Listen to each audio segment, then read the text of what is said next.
Off on holiday next week, so. Oh, excellent. Where are you going? Nowhere. Nowhere. Aye, unlike you, Dave, you get to go places I don't. Derek, you'll never ever make me feel bad about doing that, mate. No matter what you say. Oh, I inhaled there and I kind of swallowed a bit of spit the wrong way. Lovely. Lovely. Well, what do you know? I don't know who that is, mate. That was made by Al Pacino. Oh, right. Really? Well, I could have said I told him, that's my Tom Jones. I thought it was Apu for The Simpsons. You're mad racist. Aye, we're going to start this again, but what the fuck was that guy all about? I completely forgot about him until you said there. What a cheeky fucker. I don't know, again. It's this premixed martini espresso thing I'm drinking now. Martini espresso? It's espresso martini even. All right. I got it free, it's all the shite. All right, okay. I'll take your word for that. If it's not no Pepsi Max, I'm not interested. I've got a Pepsi Max chaser here. Oh, that's fine. That's all right. Let you away with that. And then those three words you don't like to hear: penalty to Rangers on the. We don't like. we don't like to hear. I fucked that one up, Dave. Stop drinking before a podcast. Oh, I know, it went straight to my head. Pardon me. That's the Pepsi Max working on. That's the Pepsi Max working as well. Stereo. And the stadium erupts in red, white and blue. You've never seen anything like it. Let's go.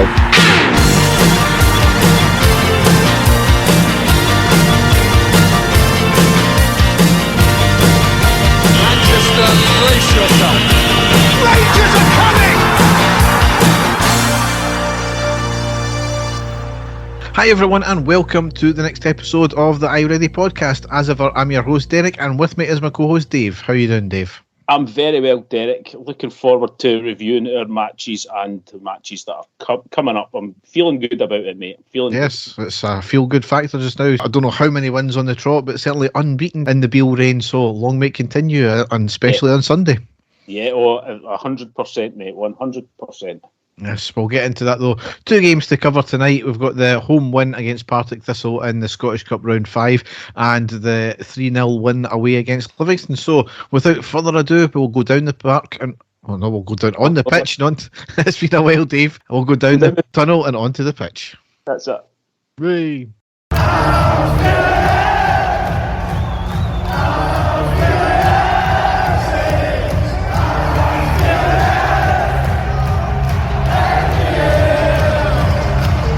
So the first game I've got to cover was Sunday the 12th of February. It was a bizarre game, a 3-2 win at home against Partick Thistle in the 5th round of the Scottish Cup. We had 7 changes from the last game. I think that was against Ross County. So certainly resting a lot of players. We're at home. No disrespect to Partick Thistle, but they're in the Championship, so it should have been a relative formality, but it didn't turn out to be that way. However, we lined up McGregor, Tavernier, Sands, Davis, Barisic, Kamara, Raskin, Cantwell, Hadji, Tillman and Cholak. On the subs bench we have McLaughlin, Goldson, Jack, Kent, Morelos, Wright, Roof, King and Devine. So what a first team, and then what a bench as well. Exactly, Derek, and great to see Hadji back starting as well, which is absolutely fantastic. Yep, good to see the new players starting as well. Yep. And an interesting one though, Sands playing at the back. Yes, well, it's not interesting. We've seen that one before, Derek, haven't we? Yes, but the first half, it was an embarrassment first half. Lacklustre, no pace, lack of hunger, several players just thinking they can turn up. That said, all credit to Partick as they were buying up for it. They were chasing everything, closing down, and they're defending well. Absolutely no highlights from us with 0 shots on target. That's an absolute disgrace in the first half. Everything was breaking down in the final third as per usual, and all the points I'm going to talk about are for Partick Thistle. We were quite lucky on the first minute because Tillman somehow done his Brock Lesnar impression and wrestled a Partick player to the ground in an off-the-ball instant on the edge of the box. VAR was checked, I believe. I don't think anything was given, and it was just outside the box in any case anyway. Yeah. It was a definite foul though, Dave. Yep, definitely, Derek. I've got no idea who Brock Lesnar is or who he plays for, but it was definitely, he got away with that one. Dave, I'll let the kids laugh at you for that one. Who Brock Lesnar plays for? No idea. He's a wrestler, Dave. He's a wrestler. I'll give you that one. Derek, way over my head. Okay. And then nothing really happened for pretty much half an hour. And then on the 31st minute, there was a free kick from Partick just outside their box on the right, bent low round the wall and forcing McGregor into a good diving save out for the corner. From that corner, it wasn't cleared properly, ending in another huge save for McGregor after a shot on the left just inside the box. And then those three words you don't like to hear on the 34th minute, penalty to Partick. It was a lengthy VAR check. Basically, the cross came in from part of that previous play there. A header by the Partick player hits off Cholak's arm at close range. It was outstretched. The ref went to the screen and gave the penalty. For me, it was never a penalty. It did hit his arm, yes, but it was at so close range, and his arm was already out anyway from the jump up.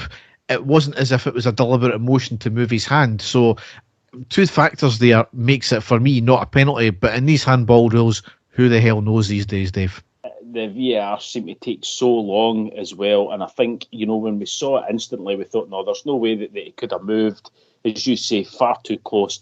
As soon as I saw him going to have a look at the screen, I just had that feeling that he was going to award it, and that's exactly what happened. Yes, and on the 35th minute, Partick made it 1-0. The ball was played into the right-hand side, sending the keeper the wrong way. So really disappointing and poor that from the team and going behind. Shouldn't have never happened. Exactly, Derek. But as you say, up to that point, we had really offered nothing. So we can't counter that with anything. We certainly didn't deserve to be getting beat, but I don't think we were deserving to be winning at that stage either. No. So into the second half, an absolutely bizarre second half, Dave, wasn't it? Yeah, completely, Derek. I've not seen anything like this coming up. I know we've got a lot to talk about, but as you say, absolutely bizarre is the only thing that we can call it, isn't it? Yeah. At half-time, though, Hadji and Cantwell came off. Roof and Kent came on. I think Hadji had maybe picked up a wee knock, if my memory serves me right there. 49th minute, a lovely through ball from Kent to Roof, who has a shot just inside the box and over the bar. So the news started. So the two players that came on at half-time instantly clicking and linking up together. Yeah. Yep, looking good, Derek. Yep, and we did pull a goal back on the 50th minute with Cholak scoring.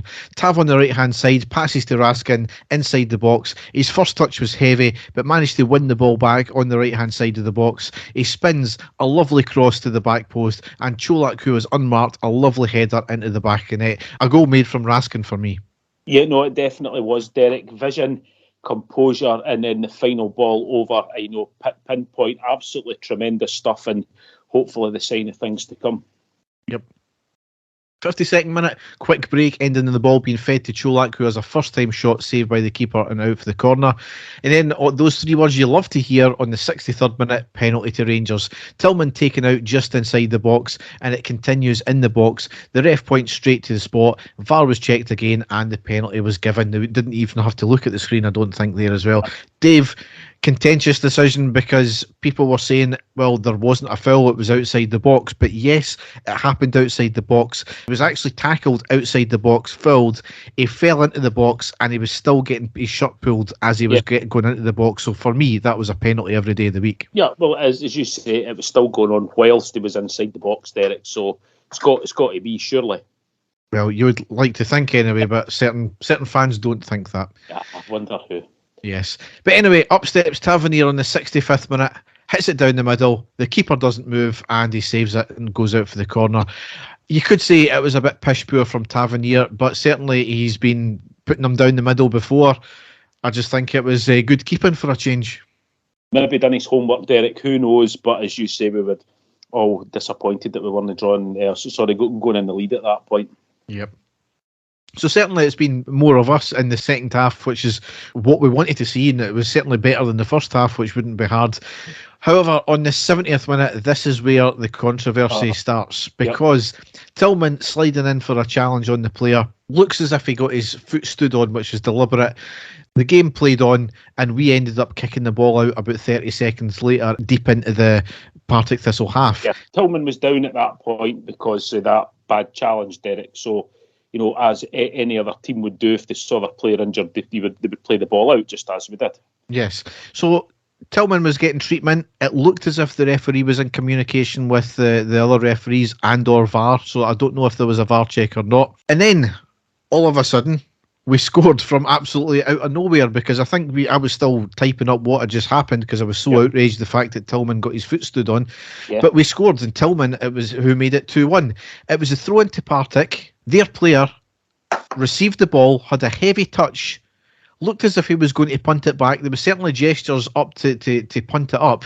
Tillman, who, bear in mind, as you said, was down getting treatment, was completely unaware of the situation, went in, stole the ball, rounded the keeper, rounded the player, and put the ball into the back of the net. And then there was a big stramash after that, because obviously they were claiming that they were going to be given the ball back. Now, Tillman was completely innocent of this, because he clearly was down getting treatment, never knew what was happening, who put the ball out of touch. However, the big issue is the Partick player. It was a shocking touch from him. How long did he need? I think he had about 3 touches and a good 10 seconds to get rid of the ball. Tillman made up about 20 yards on him, and he still had the ball. I've no idea how they were set up. Maybe they were going to kick the ball back, but Tillman was not to know this, and he went up and scored. Now, in the stramash, the keeper actually chucked Tillman to the ground.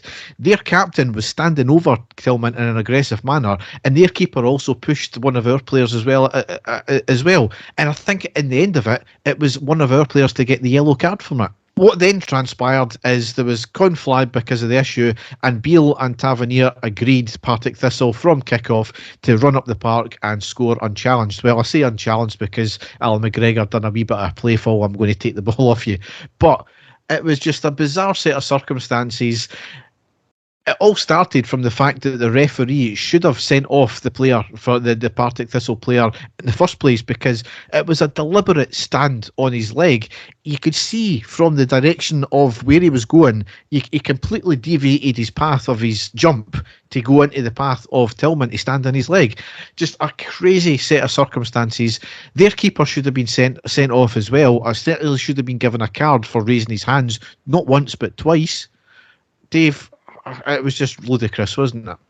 There's no much more I can add to that, Derek. It was a complete shambles from the referee more than anything else. The fact that, that tackle was an absolute shocker for absolutely nothing getting given out straight away.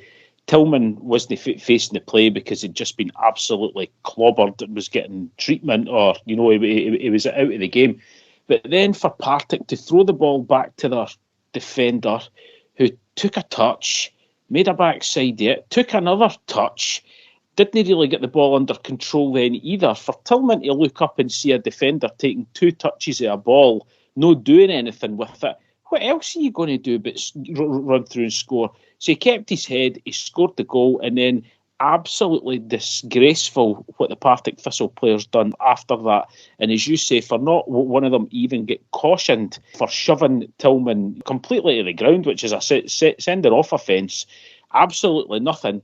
But it was Partick Thistle's fault for making a complete backside of that whole throw-in, giving the ball back, because you basically just throw the ball and it gets punted up to the goalkeeper. You don't have to take that many touches, and that's that. Tillman completely unaware and scores. A complete shambles, Derek, from start to finish for the referee. And the question that I've got for you, do you know what? See if McGregor had saved that when he ran through. I think that would have been absolutely hilarious, and we'd have had a lot more respect from a lot of the fans if that had have happened, but it didn't. A lot of us were annoyed about that, because we all know, Derek, how many teams would actually do that for us. Let's be perfectly honest. if it's something like that, very, very few would do something like that. So I'm still annoyed about the whole thing, Derek. I know all the pundits of the day, the Rangers haters out there, a bit of class for Beale and stuff like that, but I don't know any other team that would do that either. If that went against us, would allow us just to run up and score like that either. So still annoyed about it, Derek. It could have been completely avoided by the referee if he'd have done his job in the very first place with that stamp on Tillman. Yeah, I mean, I can understand why it was done now after Beale's obviously gave his explanation. He says it was the right thing to do. He's protected Tillman in that as well, because he would have got branded a cheat as what they've tried to brand him, but it's certainly not stuck anyway. I've never seen it at Ibrox before. Obviously, there was the issue down in Arsenal a couple of seasons ago where they never gave the ball back, and the FA forced them into a replay because they never gave a goal back at all. It was a classy thing to do. It was a dangerous thing to do as well, because that made it 2 each. Would we have done it if that was our goal to draw it level? I'm not too sure. Would we have done it if it was Celtic? Again, I'm not too sure. I don't know if Celtic will try and test that at the weekend, of course, but it was a bizarre set of circumstances. It was a touch of class from Beale at the end of the day. He's getting held in high regard from it. Celtic fans tried to piss on it by saying, you wouldn't have done it if it was us, etc., etc. Well, it was quickly found out that only a couple of years ago, we put the ball out for, it was one of our players who went down with cramp. We kicked the ball out. Celtic got the throw in.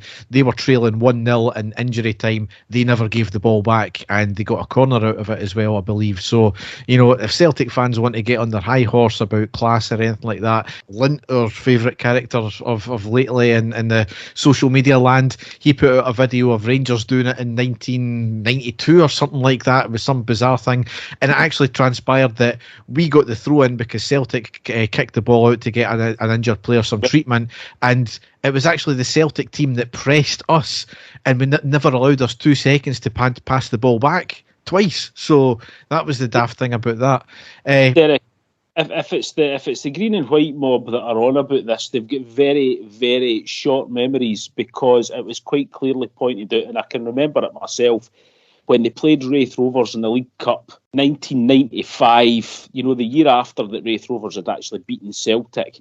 There was an incident where a Celtic player was actually down injured, and the Wraith keeper kicked the ball out of play so the Celtic player could get treatment. And Rudi Vata, who was the Celtic fullback, actually got the ball, and instead of throwing it back or whatever, actually threw it right into the penalty area where Van Hooijdonk scored, and Celtic went on and beat Wraith Rovers 2-1 in the Cup as well. So they've got very, very short memories, but none of these things seem to get remembered when it was us, and that was a deliberate from what should have been. So it's quite incredible, the short memories that they have for things like that. I mean, it draws into question now the whole giving the ball back thing. Rangers, by the way, Tillman done absolutely nothing wrong. In the letter of the law, Tillman done nothing wrong there, and Rangers done nothing wrong by that point as well. But it's an unwritten rule that if you kick the ball out for treatment for your player, you'll get the ball back. But generally, you're getting the ball back, punted way back in your half. Now, We were deep into the Partick Thistle half there. We knocked the ball out.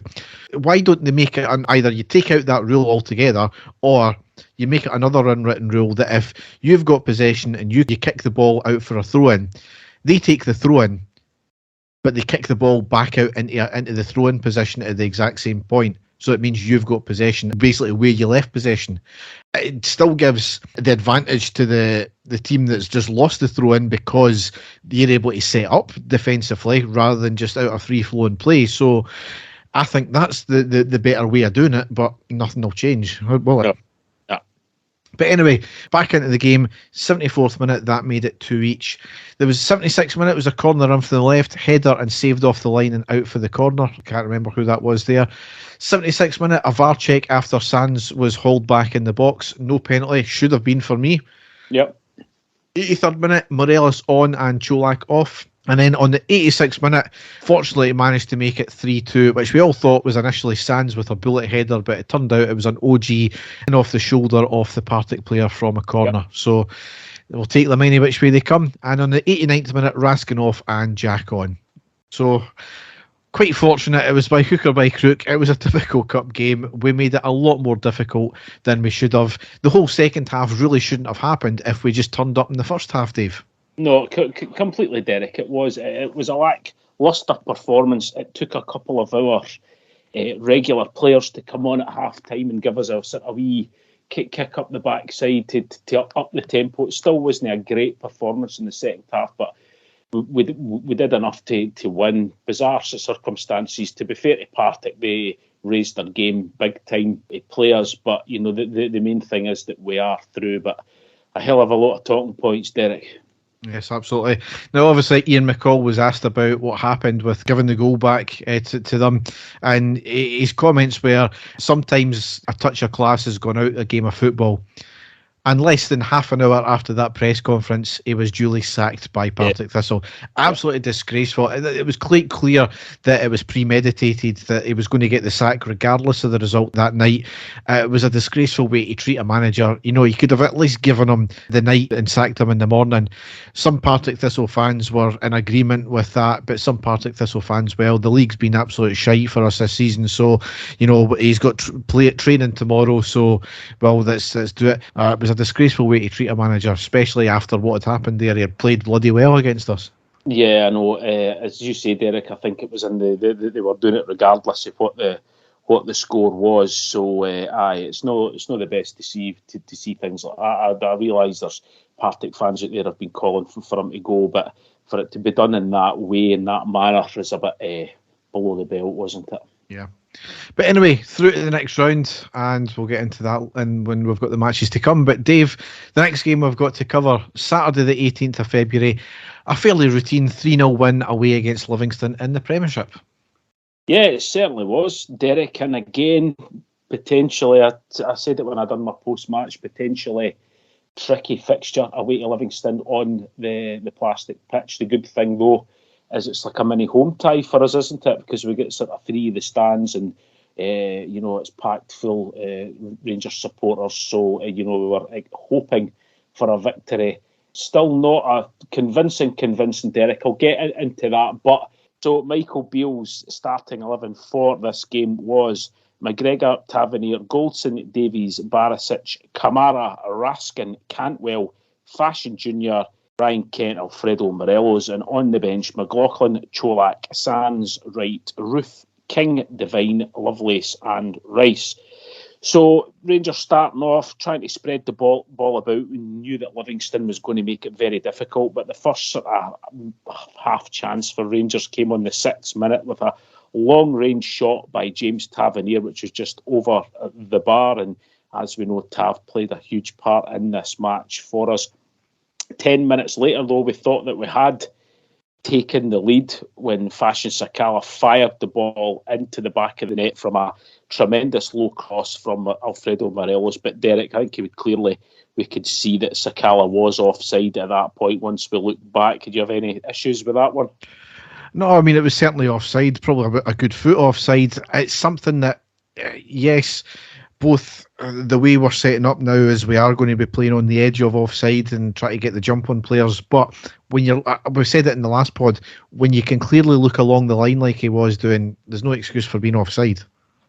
Yeah, I know. It was, and clearly we know we're near him either. So something that they really have to sort of work on, I think, there. And so about 10 minutes later, another long-range shot low across the deck from James Tavernier. It was a good save and gathered by the goalkeeper. But then only 3 minutes later, the three words that we all love to hear, a penalty to Rangers. Morelos getting his shirt pulled. Derek, it did go to a VAR check. The referee could quite clearly see that it was a penalty. Do you agree with that one?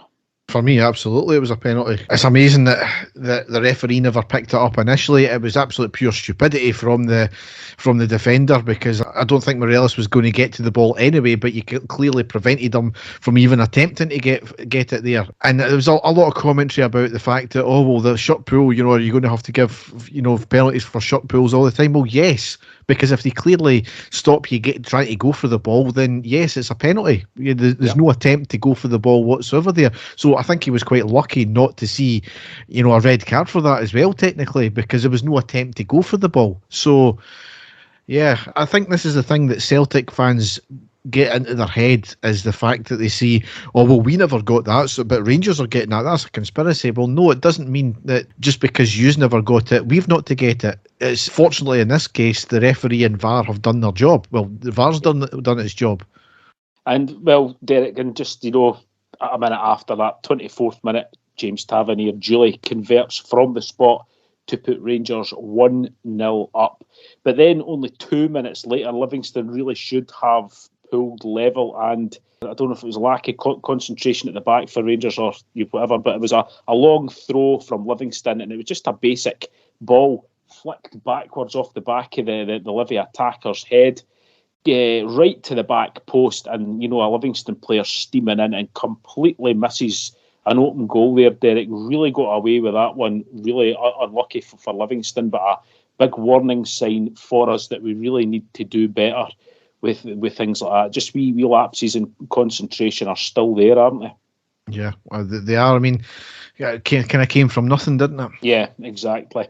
So the game fizzled out a wee bit for there, and then on the 42nd minute, we had another VAR check, and Ryan Kent was impeded in the box, and it looked like a clear foul to me. As soon as I saw it, I thought this was going to be a stonewall penalty. The referee had checked. It was given as no, because I believe that actually Kent had been offside just before it happened, and that was the reason that it was there. So a bit of a strange one there. The game had then 6 added additional minutes at the end of the first half, and we had a couple of chances, and then great play, second minute of injury time between Cantwell and Kamara into the box. A fantastic cross by Kamara, cleared at the last minute. That looked as if it was going to sneak in there.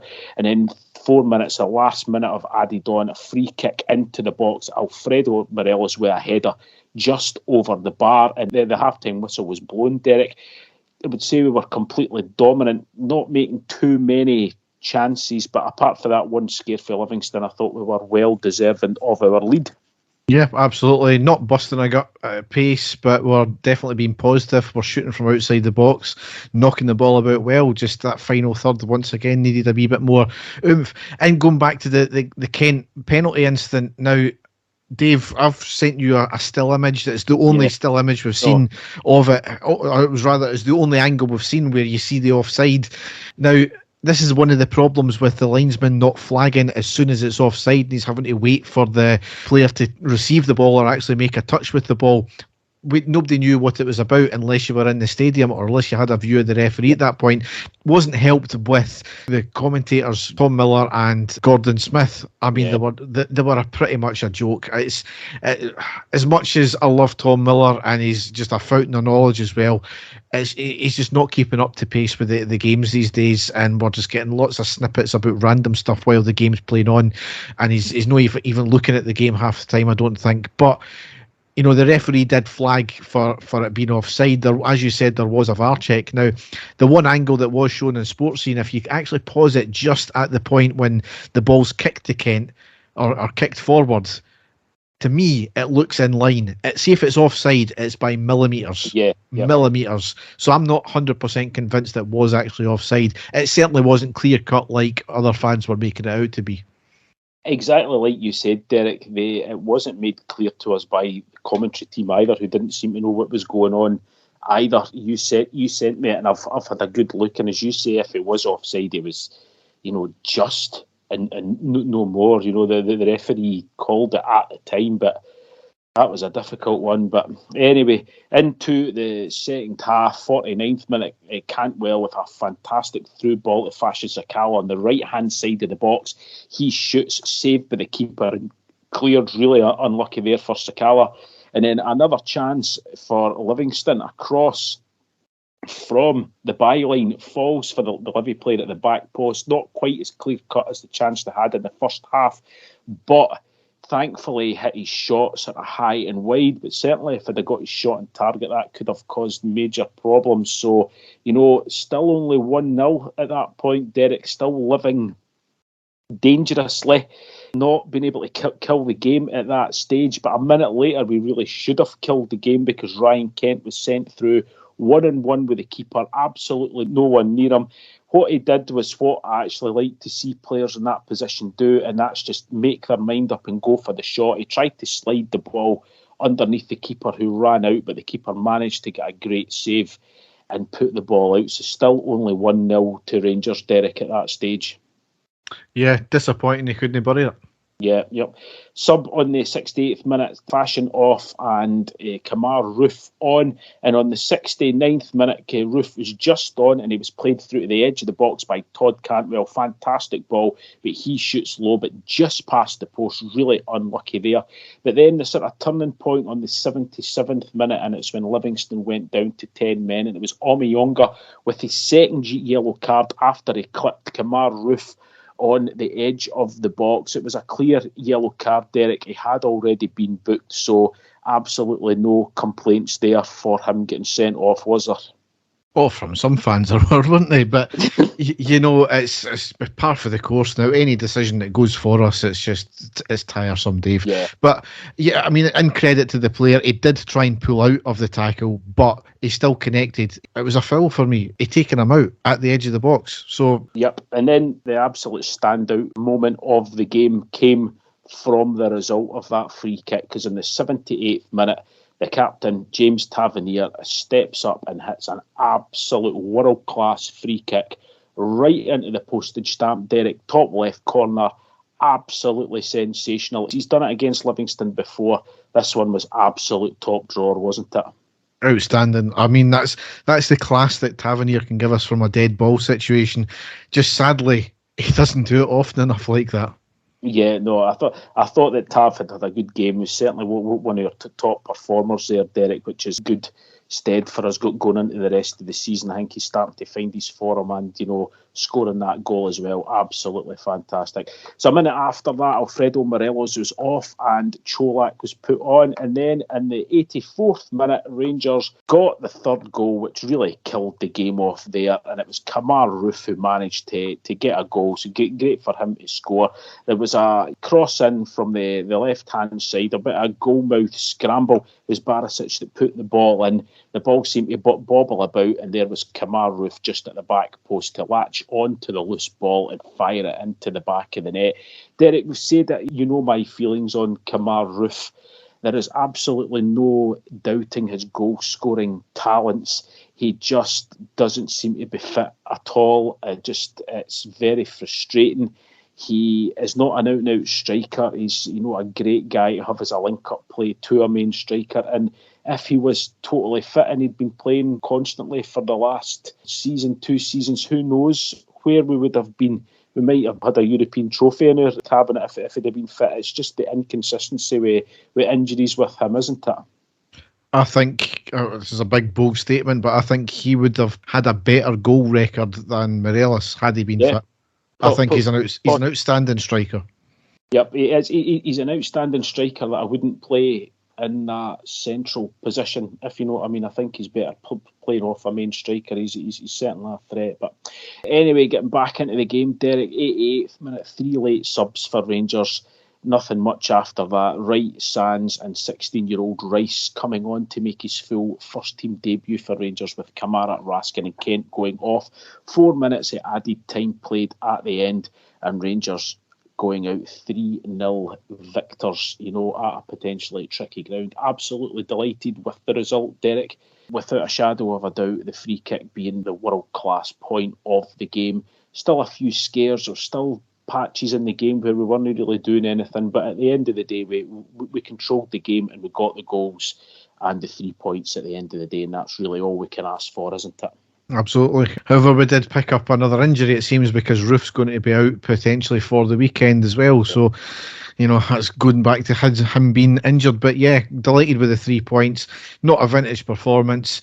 It could have been a wee bit more comfortable sooner than it was, but that's been the story of our season this season. So, One thing though, I think we need to address, Dave, though, is the banners.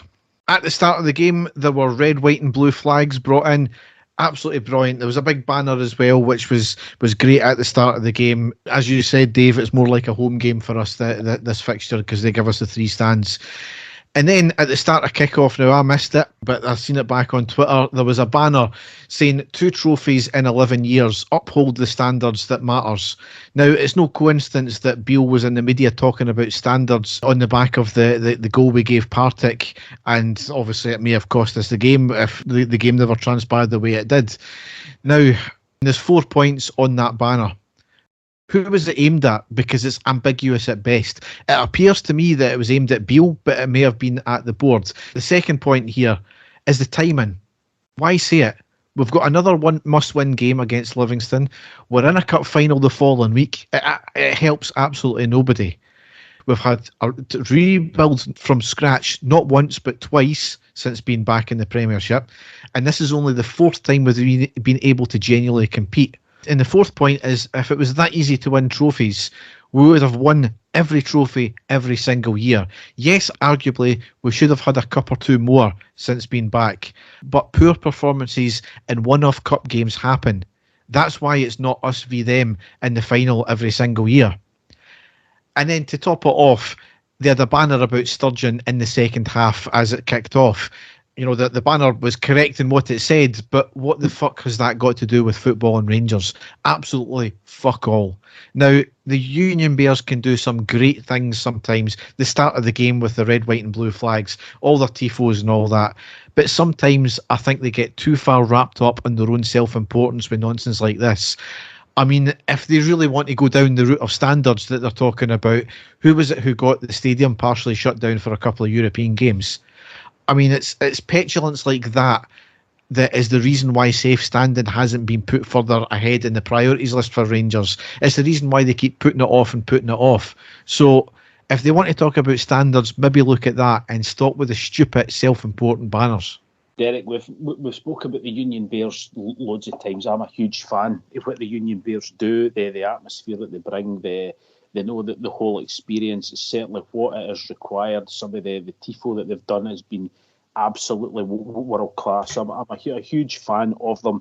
It's like you say, a lot of the banners that come out non-football related, non-Rangers related. I can't speak about the motives and things like that they've done. The only thing that I can look at is this going to damage our club? Is it going to bring any sanctions? Is it going to bring any fines? Stuff like that. It's exactly the same way any other fan out there that's going to cause unnecessary attention to the club, that's going to bring either negative press or it's going to give some sort of punishment. I'm not for that at all. And again, the banners that come out, I'm not a politics guy, Derek. I really am not. It bores the living hell out of me. I realise there's been a lot of issues with a lot of people from a certain political party when it comes to our club. But when things like that could potentially harm the club, I'm completely against it. I think there's a time and a place for that, but it's certainly not in the stands of a Rangers game. So, as you say, as far as the other banner that was put up, again, I don't know who it was aimed at. If it was aimed, at the players, if it was aimed at Beale, if it was aimed at the board. If it's aimed at the board, then fair enough, because there was times last season when Gio was there that I don't think he was backed at all. So, if that's who it's aimed at, fair enough. But like you said, if it's aimed at Beale or aimed at the players when we've still got a lot to play for this season, I don't know if that is it's going to be a negative impact on the players when they were to see things like that. So it is what it is, Derek. There's always going to be controversy with the Union Bears. And like I said, Derek, I'm not one to go out and call them for absolutely everything, because I do see the good that they do. But there is a lot of times I'll look at the stuff that is unfurled there and I think, there's a time and a place in there that shouldn't be. So that's my feelings on it, to be, just to put it out there. Yeah. In fairness, I will 100% agree with a political banner against the SNP if they managed to elect a guy who thought a video made by a guy called Willy Wanker was true. So if they elect him the leader, I'll fucking write the banner myself. And not forgetting his pose with his Celtic hoodie on as well, Derek. But we'll leave that. It's it is a dark day. Like I said, I'm not into politics, Derek, but if that man is to get elected, then the old phrase is, we're all doomed. Certainly are, yes, but we'll leave that for another day. But anyway, so that leaves us in the league. We've played 26, won 28, drawn 4, lost 2, scored 61, conceded 23, goal difference plus 38, points 64. We're 9 behind Celtic with 25 worse goal difference, 22 ahead of Hearts.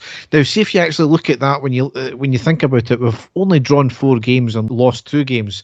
So in any league, there's still 12 to play. We could end up with 100 points. So in any league, that would you're generally talking about 90 points being a good league. We've had some shocking results this season, absolutely, but at the same time, you can't legislate for Celtic having a good season, much like our 55 season.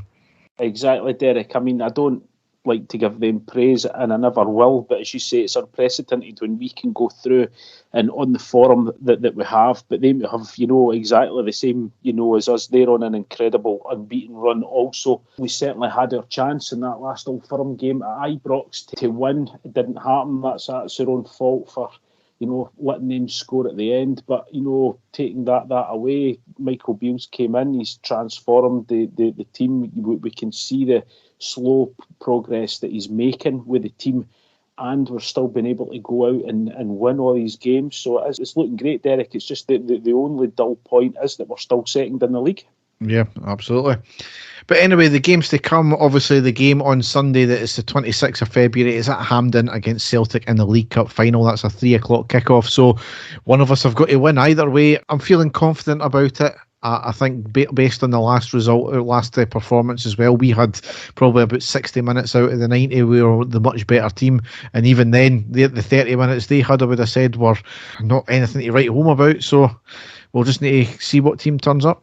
Exactly, Derek, and that's all it comes down to, what team turns up on the day. I just hope that Michael Beale, he seemed to have done his homework in that last game, knew exactly how Celtic were going to play.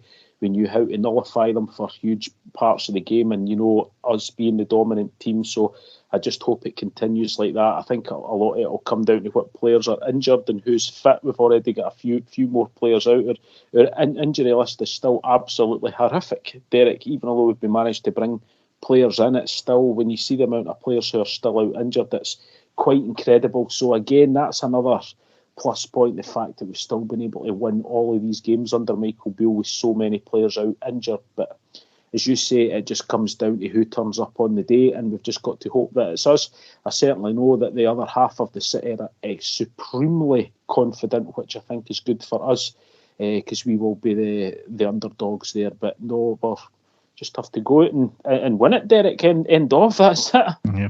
Dave, it's not the other half of the city. It's, as Fashion Sakala said, It's that other mob. Absolutely class. That's been all over social media this evening. Absolutely brilliant. That will wind them all up. Just tremendous. And again, I don't think the guy is being malicious. I think, he obviously just hears that many people call him that it's been a slip of the tongue. But, absolutely brilliant for that to come out in a press conference as well. Super. Excellent. Next game after that, Saturday the 4th of March at home against Kilmarnock. That's in the Premiership, a 3 o'clock kickoff. Wednesday the 8th of March away against Hibs in the Premiership. That's a 19:45 kickoff. A game I'll miss is on Sunday the 12th of March. That's at home against Raith Rovers in the Scottish Cup quarter-final. That's a 1 p.m. kickoff. So I might get to see the second half. I'm not too sure. It's my daughter's birthday party that day. And on the final game in March, Saturday the 18th of March away against Motherwell. That's in the Premiership. That's a 12:30 kickoff. So lots of important games as usual. Certainly, and you said it a wee while ago there, Derek, so many games still to play and so many points still to play. Who knows what could happen, Derek? Who knows? Yes, a win on the weekend might influence the collapse of Celtic's arse this year in the league. All we can hope for, Derek. Yes. So we'll move on now into the news.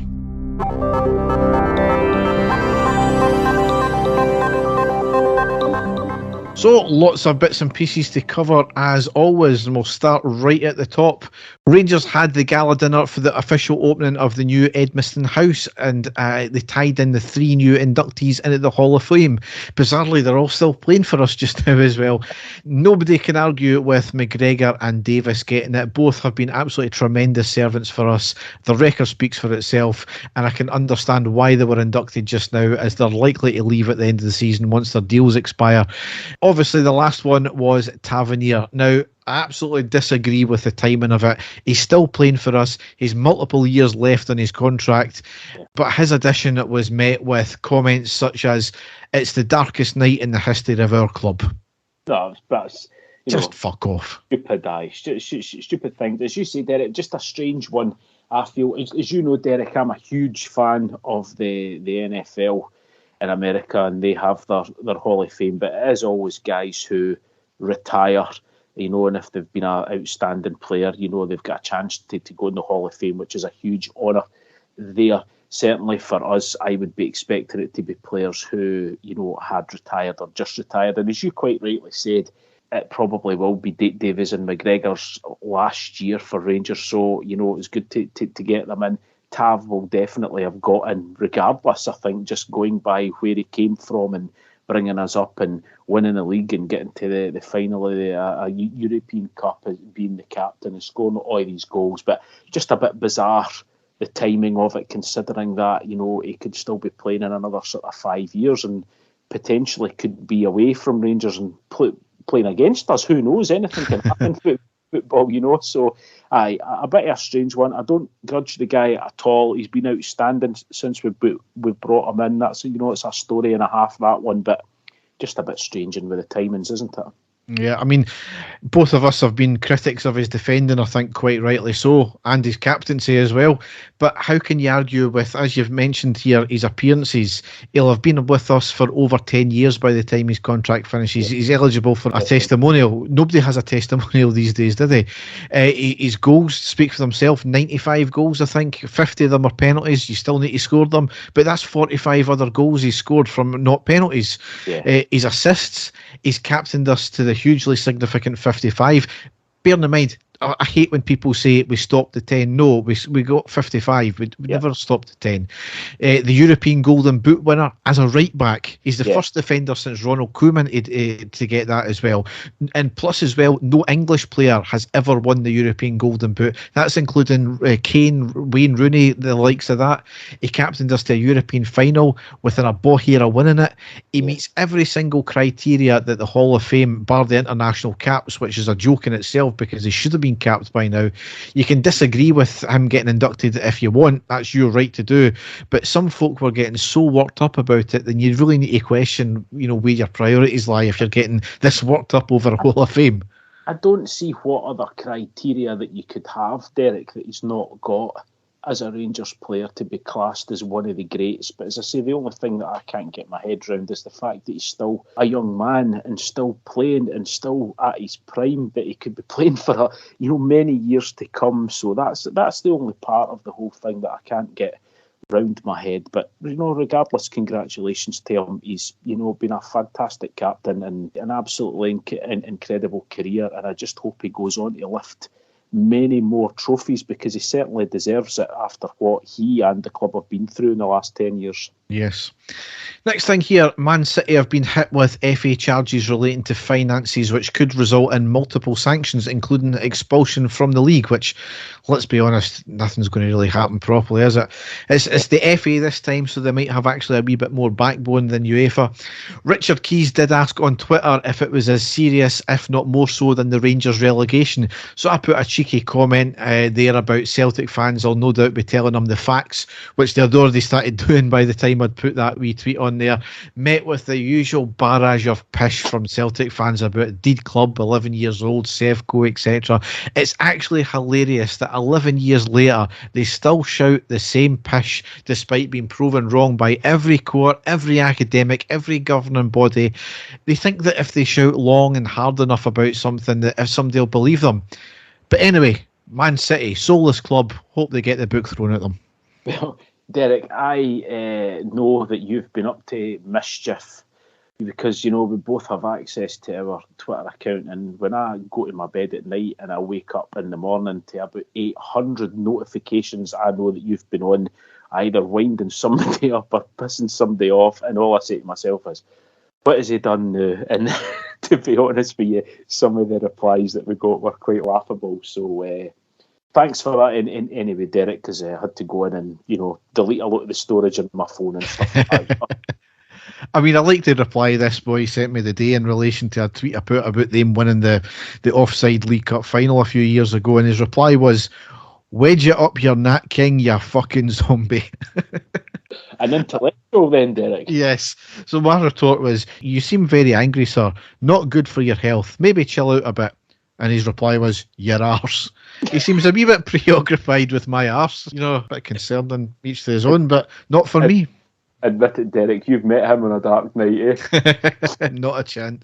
Oh, dear. Next story here, a very short bit. Another 4 million in shares have been issued and bought for £1 million. So I don't know who's bought them, if it's been another loan converted to shares or anything like that, but certainly it's money into the club. Yeah, definitely. As you say, there's not been much said about what's actually the ins and outs of it, Derek, but any investment is greatly appreciated. Yes. On a similar note, the next story here, Dave King has terminated the deal to allow Club 1872 to buy his shares. Basically, they haven't bought enough of his shares. He was prepared initially to extend it, but ultimately he said it would be futile because they've bought so few so far, then extending it, there's not going to be much point. The deal was always going to be too big for Club 1872 to pull off. They've done absolutely zero fan engagement with non-members to try and get us to become members. And other than the initial announcement, we've heard bugger all about this, and there's been no, right, come and help us buy our shares and it'll go towards the club, it'll go towards, fan ownership, etc. Absolutely nothing you've heard. Next to no engagement with members as well, from what I'm led to believe. Club 1872 now are an absolute joke of an organisation, and it speaks volumes when apparently only 7 members turned up for their AGM a few weeks ago. They really now just exist just to exist. They've still got the shares, obviously, but these shares have obviously been diluted over the course because of Rangers issuing more new tranches of shares as well. Now, I'm not going to go over old ground about them, but it didn't take a degree to work out what was always going to happen due to the pathetic governance of them, the contempt they hold for non-members and the lack of engagement. Fan ownership does not work. It really just does not work. You can go from lower division football, the likes of Stirling Albion, all the way through to ourselves. It doesn't work, especially to a club of our size. Hearts have got an issue very shortly. Yes, they've got a great fan system going. They put a lot of money into it, but it is nowhere near enough to sustain them. I've spoken to the now resigned chairman of Stirling Albion once before, and he says that they're a fan-owned club, but the fans don't put anywhere near enough money in. And that's just the nature of football and how much it costs now. It's always good to have that wee protection there so that things don't happen like they did in 2012, but the whole thing about 25% plus one and all that kind of crap, it was just a pipe dream, wasn't it? Derek, it's a missed opportunity is what it is, and as you say, better engagement with the fans, a bit more savvy in the way that it was run, and it could have made a huge difference to the club. I think it's really quite sad what has happened to them, because that could have been a lifeline. I don't ever think we will be a fan-owned club, but the vision that they had at the start, they just had people in there that were going out for the good of the club, trying to get the fans all united, but in fighting, I mean, Derek, we are going over old ground, but it is just a real missed opportunity, I think, and, appears to be dead in the water now. Yep. Yes, so next story here in a similar tone again is, I'm not sure if it's new figures or if it's part of the accounts that were published, but our commercial revenue has rocketed 250% in 4 years. Bisgrove gets a hard time sometimes, but you really can't argue with what he's done there. Commercial revenue was at £8 million at the end of 2018 to just under £29 million at the end of 2022. That's phenomenal. Now, bearing in mind, that's without the Blue Sky Lounge being open, Edmiston House being open, and the soon-to-be sports bar. Factor in them, and we're going to be in a very, very healthy place finances-wise, I think. It's just great to see, Derek, isn't it? We all know the potential that our fan base has for, raising money when it comes to commercial business and merchandise and using club facilities. So to actually see that now coming to fruition, and that's just the start of it. as you said, now with everything else that's been added in, it looks very, very promising, and it's something that we could only dream about a few years ago. So absolutely fantastic. Yes. Next year, again, a similar tone in raising money, is the council have given permission to a property developer to build flats on the part of the Albion car park. It means Rangers now have the go-ahead to sell part of that car park, earmarked for it, so it'll raise money for us. So that was always in the plans, and I think they had put plans out, and it's a big curved building, and it suits the style. It's all red bricked, and it's all got arches like the front of Ibrox. It actually, for me, looks cracking. Yeah. It does mean we'll be losing part of the car park, obviously, but we have earmarked another 80 spaces on other ground, I believe, so that may be within the grounds of Ibrox, towards the Broomland side, or we're looking to maybe purchase other land as well. So certainly good there. We'll be able to raise money, and that'll, I think, goes towards backfilling Edmonton house fees. Fantastic. Yes. Next thing here is the Super League has reared its head again, spearheaded again by Real, Juve and Barca. 80-odd teams throughout Europe will still be able to compete in domestic leagues, but obviously the existing UEFA competitions would be ditched. Something like a guaranteed 14 games is a proposed plan. Who knows what will happen? Certainly 80-odd teams is better than the closed shop of 20. It's still really, for me, not in the spirit of competition, as what happens if you get a team like Leicester, who's not in the 80 teams, they come through, they win the league again. They've earned that right to be in a European competition, but it's not going to exist for them. So they're going to be denied that potential. Plus, as well, for me, I find it hard to get behind anything conjured up by clubs who wanted to exclude everyone in the first place, and they've also got their own money and corruption issues to worry about. Allegedly. Well, I think it's beyond allegedly with Juve now, isn't it? So, yeah, I had seen a few proposals that were put down for that circumstance that you said there about Leicester, Derek. I think there may be, a way for teams to get in if something like that was to happen. I think it's still a long way to go. I'd like to think that if there's going to be 14 guaranteed games, that's a lot of money as well. If you're looking at it through the financial point of view, it would definitely be the place to be. But whether it comes to fruition, I don't know. I think there's still a lot of major things that need to be ironed out there, isn't there?